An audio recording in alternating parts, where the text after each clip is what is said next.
I'm Ashley Montgomery, founder and CEO of Quilt to End ALZ, and this is the April block number 4 of our fleeting quilt along. I'm glad you're here.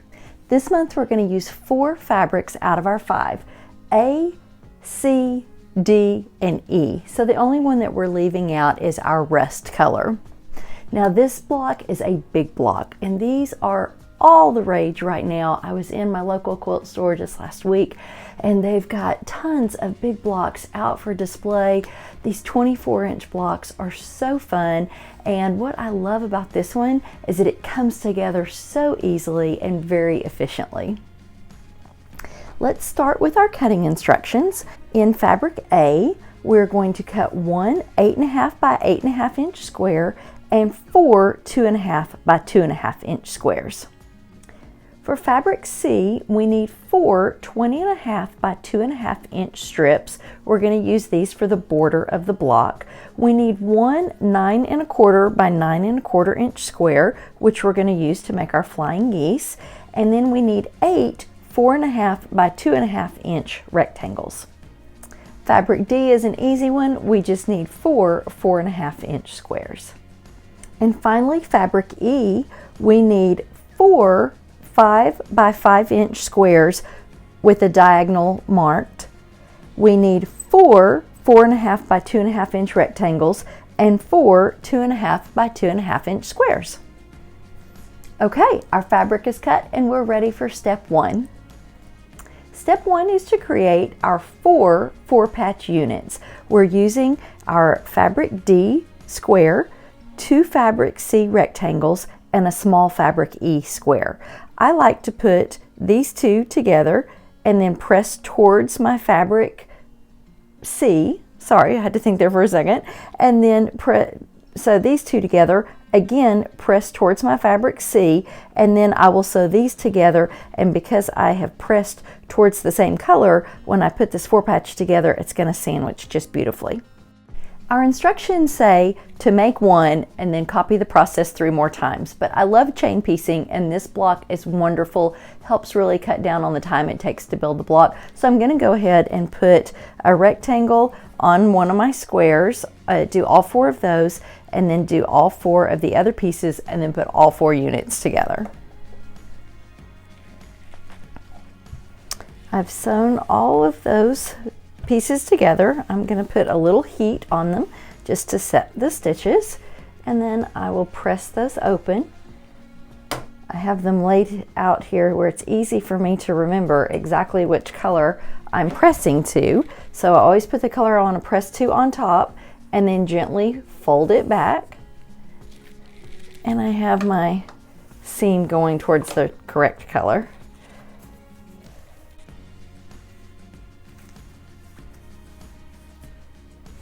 Same thing on these little guys. All right, so now I have my 2 patches and 2 patches put together. I'm going to put them together just like this. And I wanted to go through this one little step. I've had a lot of people say that this was helpful, so I wanted to include it one more time. But one of the very first classes, quilting classes that I ever took, I was shown this technique for how to sandwich your seams. And I just think it is so helpful. So you take a pin and go into the stitching on the back side of the unit about 2 stitches down or 1/4 inch.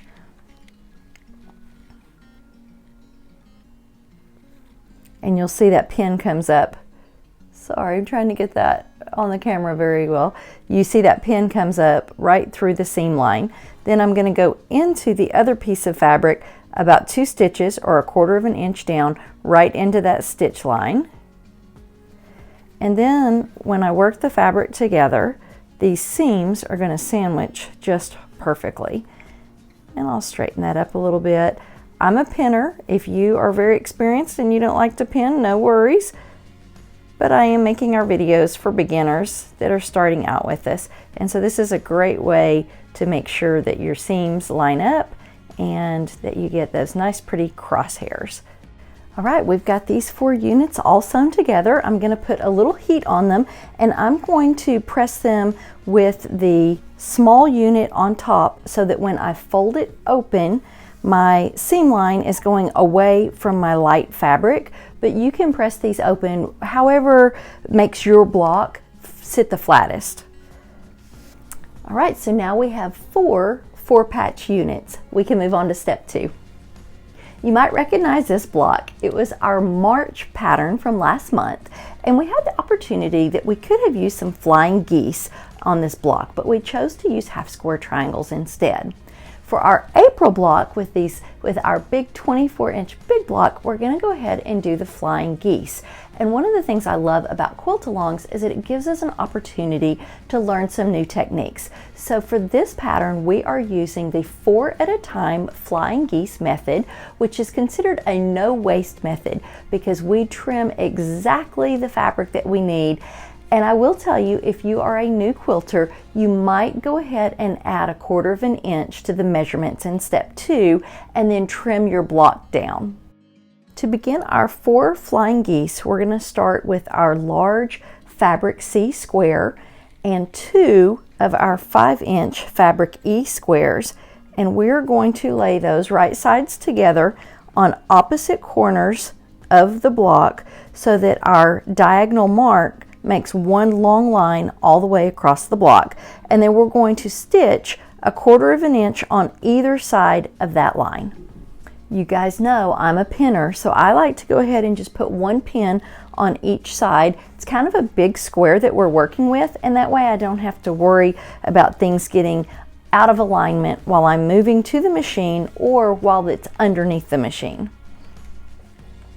All right, I've stitched on either side of the marked line. I'm going to take out my pins, put a little heat on it now. I just think it's easy when it's all one big piece. And then we're going to slice right on top of our diagonal line. Okay, so now I have 2 of these units, and I'm going to press open the flaps that we made. So these are going to press open just like this. Going to make a little bit of a heart, which is kind of fun. All right, so now that I've created 2 of these pieces, I'm going to take my other 2 5-inch fabric E squares and I'm going to position it so that the diagonal line goes from the outer corner of my fabric C big square, and then it's going to divide this unit in 2. I'm going to go ahead and pin that and take that to the machine, and I'm going to stitch again on 1/4 inch of either side of my marked line. Okay, so now I have 2 of these units, and just like the first part of this step, we're going to put some heat on it and then we're going to slice right on the marked diagonal. Ta-da! We have a flying geese, and actually we have 4 of them, so I'm going to go ahead and finish pressing and cutting. Okay, I have all 4 flying geese pressed open, and now I need to trim them. We're going to trim to 4.5 by 8.5. And when I do that, the only thing that I really want to be careful of is that I want to make sure that this point right here stays 1/4 of an inch from the top of the block. So I'm going to show you underneath the overhead camera.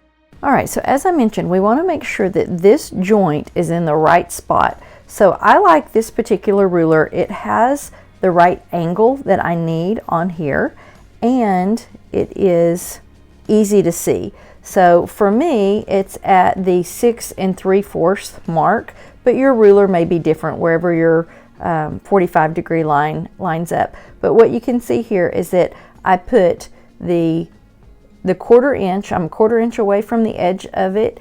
I've got it on the 45-degree angle, and I know that I need my block to be 4.5 inches. So once I get that lined up, all I'm going to have to trim off is this little tiny piece of extra green, and I'm going to trim off my little wings just to have less bulk. But this is how this block comes out to be essentially a no waste block.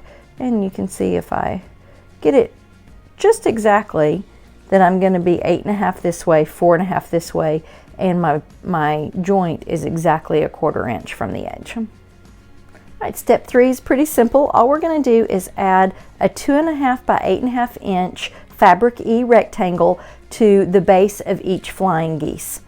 All right, we'll put a little heat on that. Press it open.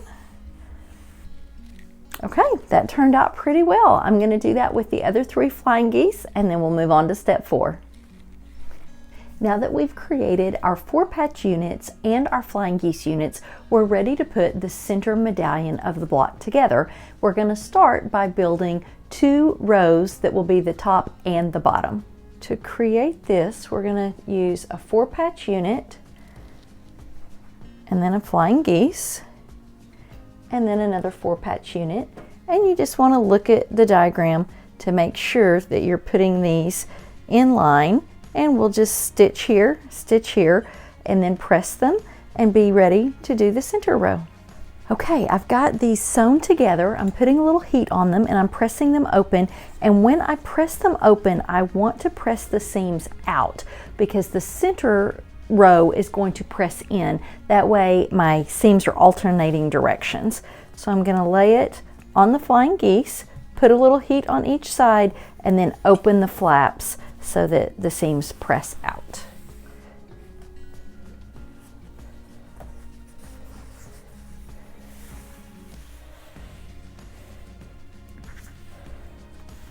All right, don't those look great? That's our top and bottom. Now let's go make our middle row. We're now on step 5, creating the middle row of the medallion, and this step is so easy. We're taking our large fabric A block and we are sewing our last 2 flying geese on either side. All right, I put a little heat on that. Again, I press the seams towards the inside, towards the fabric A, and now I'm going to put my 3 rows together to make the medallion. Just so you can see it laid out. My overhead camera is not quite big enough, but you can see that the top row is going to sit almost like a present. Do you see the present there? We've got the box and the bow. How adorable is that? And then we will rotate the other one on the bottom so that we have that same image with our flying geese. Oh, you can't see it. Hold on. Let me fix that. There we go. So that will be our bottom row. Let's stitch that together. I'm going to take just a second to show you all the places that I pin to keep my joints together. I know you get tired of hearing me talk about pinning, but I've noticed that when I take the time to do it, I'm much happier with how my blocks turn out. And when I get in a rush and think, oh, it'll be fine, I end up not loving the way the joints come together. So again, I'm putting a pin 1/4 of an inch down in this first seam. So this is the first step that we did where we put our fabric, what was that, fabric D and fabric C together, and then that is going to line up with the edge of a flying geese on the center row. And then every time I have a seam line up, I'm going to do that same thing just to keep this block in alignment. Make sure that the fabric hasn't adjusted. Sometimes the heat will do that, sometimes the push and pull of sewing will do that. So I'm going to end up with 4 pins on the top row and the bottom row.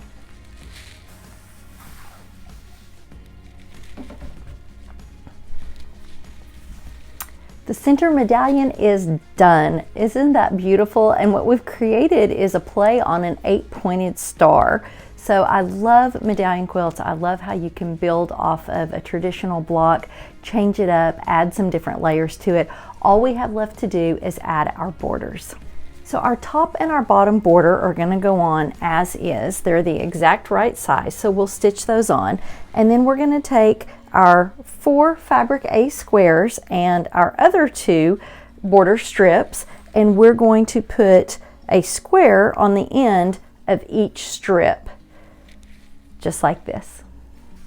I'm putting a little bit of heat on this seam, and then I'm pressing the border open, and I'm pressing towards the border since it has the least amount of bulk in it. And then I'm going to go through and stitch a border strip on the opposite side. So I've got my top border on, I'm going to come and stitch my bottom border on. You'll notice I'm pinning again. I love I love to pin because I love to keep the fabric in alignment and keep it straight. And while I'm finishing up these last few stitches, I wanted to tell you a little bit about the t-shirt I'm wearing this month. So the Longest Day is a campaign that the Alzheimer's Association promotes, and it's in conjunction with the summer solstice, the longest day of the year, and it's the day that we can shed the most light on Alzheimer's and dementia. And you may be familiar with the Walk to End Alzheimer's. We'll talk about that later on in the summer, but the walk is really kind of organized, and volunteers are hugely important to it, but the chapters, over 350 Alzheimer's Association chapters across the country, they kind of do the legwork to get it organized and get the walk done in cities across the country. But the Longest Day is a volunteer-driven initiative, and so people choose an activity, whatever they love to do best, and they do it on or around the summer solstice, in honor and in awareness and in fundraising for Alzheimer's care and support, research, education, and advocacy. And so Quilt to End ALZ actually began as a Longest Day event. Now, we have turned it into something more than a one-day affair. We quilt to end ALZ all throughout the year, and you may be aware that 80% of all of our profits go directly towards care and support, research, education, and advocacy. One of the things that we support is the Longest Day.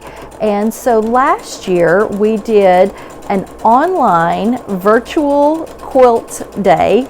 We did a virtual sew-in. It was an 8-hour Zoom party, and we did a quilt together called Ginger Snaps. And so my t-shirt says the Longest Day Ginger Snaps.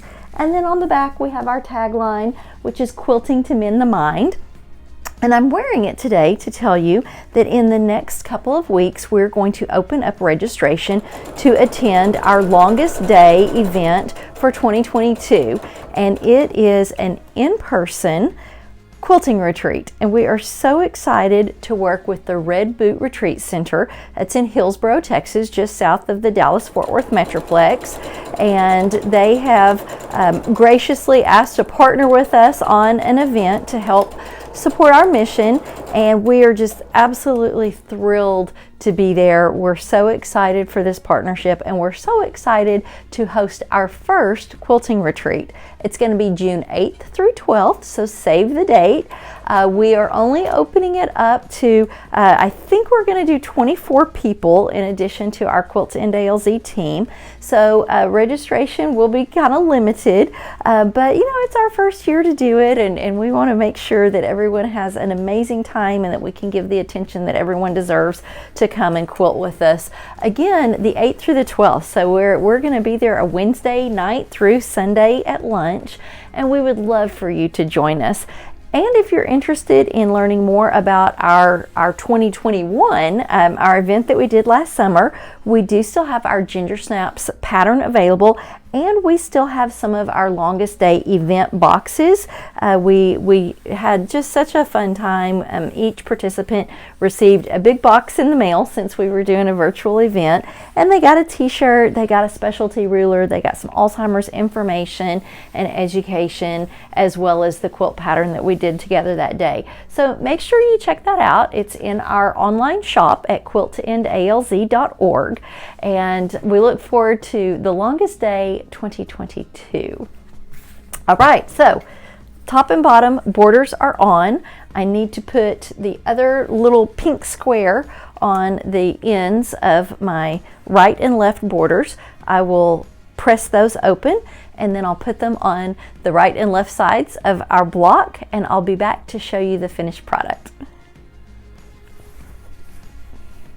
All right, we're on our last seam. Very exciting. Again, I'm having so much fun with this big block design. I love that we've incorporated 4 of these 24-inch square blocks into our quilt along, and I think that they really add a fun element and just a fun dynamic to the quilt. I've never made one of those quilts that's like one huge block, but I think I'm gonna have to give it a try because this is very fun. And I just really like how it's coming together. It highlights the fabrics, and I don't know, it's good. It's really good. It's fun. So the blocks that you guys have been sharing in the Facebook group, Quilting to Mend the Mind, have been incredible. And it's amazing to me how each fabric choice changes the look of a block. Sometimes I notice a star popping out. Sometimes I notice a frame or borders. It's just really fun, and it's just really interesting to see how the different fabric combinations create different looks when it's the same block every time. And I appreciate y'all so much for sharing that. I appreciate you guys for being on the Facebook group. I've had so many people over the last 3 years reach out to me privately and through a Facebook message or an email, and just let me know that this community that we've put together has really been an opportunity to connect with people, and just a place to belong, and especially those families that are going through a diagnosis with Alzheimer's in a loved one. It's so hard, and our number one goal is always to make sure that no one feels alone, that no one feels like they don't have a place to turn for help, or for friendship, or a break from the stress of what that diagnosis does to a family. And so I just love that you guys are connecting that way. I love that you're sharing your projects, whether it's our fleeting quilt, whether it's one of our Quilt and ALZ patterns, or whatever you're working on. I love seeing it, and I love all the positive encouragement that we have between one another on there. Okay, she's done. Here is our April block, and again, it's a nice big 24-inch square. I can't wait to see the version that you put together with your fabrics. Let me know if you have any questions. Let me know if I've made a mistake. I've told you guys before, I'm an Alzheimer's advocate and a quilter, but not an expert at any of the above. So have fun with this. Can't wait to see you next month. Bye-bye.